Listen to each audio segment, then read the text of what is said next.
and welcome to the Thursday, May 27th edition of the Island Stats Sports Brief. I'm Earl Baisden.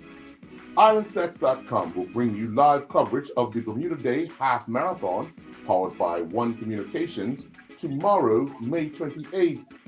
Dave Miners will be the co-commentator for the race, and he's excited to have the opportunity.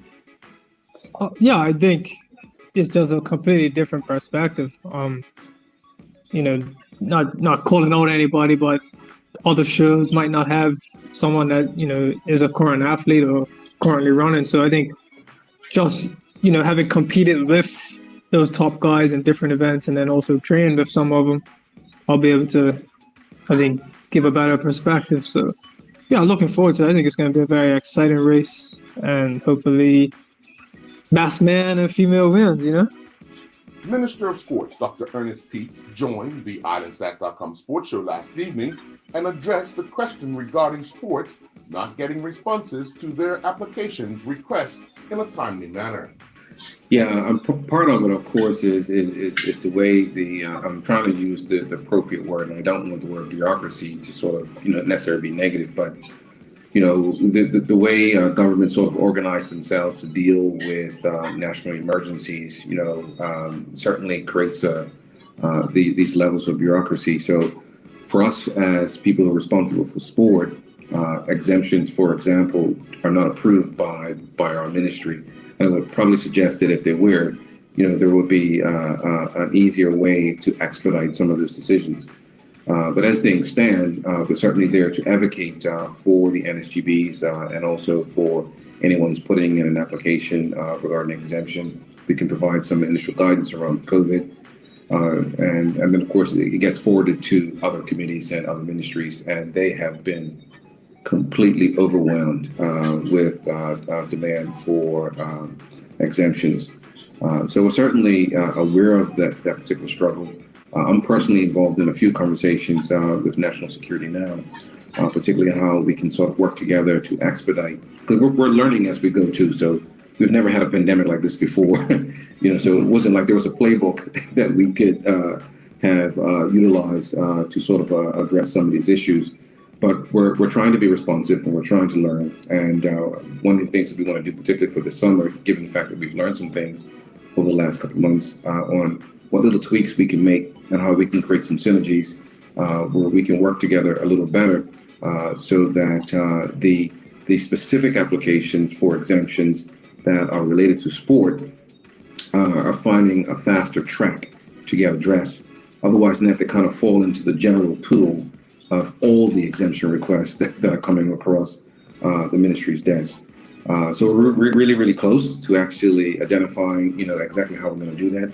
I had a conversation with them today, and we've identified an individual who we think can really sort of help that process from youth and sport recreation coming over to the Durham team. So hopefully we can report something positive in the next couple of weeks. After just a few events on the schedule for the USA Track and Field Invitational, a Journey to Gold Series event in Texas, weather rolled in and postponed the meet, and then forced its cancellation, thus leaving Tyrone Smith still yet to compete.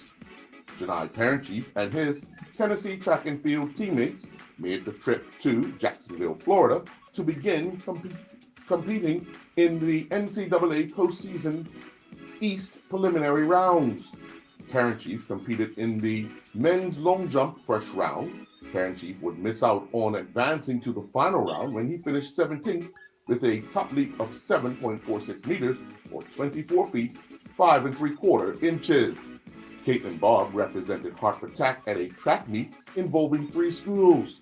Bob would run to victory in the women's varsity 100 meters, stopping the clock in a time of 12:03.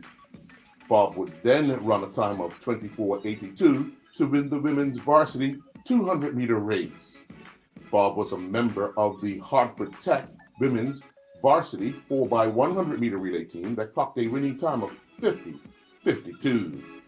Prospect 2 player extended congratulations to client Nathan Furbett on his commitment to top 10 NCAA Division II program, Rogers State University men's soccer. Josiah Van Loo would captain the Bars and Pixie team as they defeated Leighton Orient Academy 2-1 over in the UK. Jamal Proctor and his Shrewsbury School's first 11 teammates went down by 24 runs to Myerscough College's first 11. Myerscough won the toss and they elected to bat. They would score 114 for 6 in their 20 overs. Proctor bowled 4 overs. He gave up 17 runs. In reply, Shrewsbury would only score 89 for 7 in their 20 overs. Proctor scored 8. Danico Hollis and his Stan Howell Myers Cricket Club teammates went down by 6 runs against Udenstown Cricket Club in a 2020 match. Udenstown won the toss and they batted first, and they would only score 124 for 8. Hollis bowled 2 overs, giving up 17 runs. In reply, Steinhausmeyer would only score 118 for 6. Hollis was 21 not out. Nicholas Lopes made a very impressive start to the Fieldstone Spring Festival 1 horse jumping event in Boston. Lopes and Supreme Z were crowned the Low Junior AO Jumper Class Reserve Champions. They would finish second in the Low Junior AO Jumper 1.20 meter class. They would win the 1.20 meter jumper class, and they would then finish second in the 1.20 meter to 1.25 meter Grand Prix class. Behind strong starting pitching and early offense, Adam Hall and his Aberdeen Ironbird teammates opened up a 6-game series with an 8-1 win against the Brooklyn Cyclones, a High A affiliate of the New York Mets. And that's a look at this Thursday, May 27th edition of the Island Stats Sports Brief.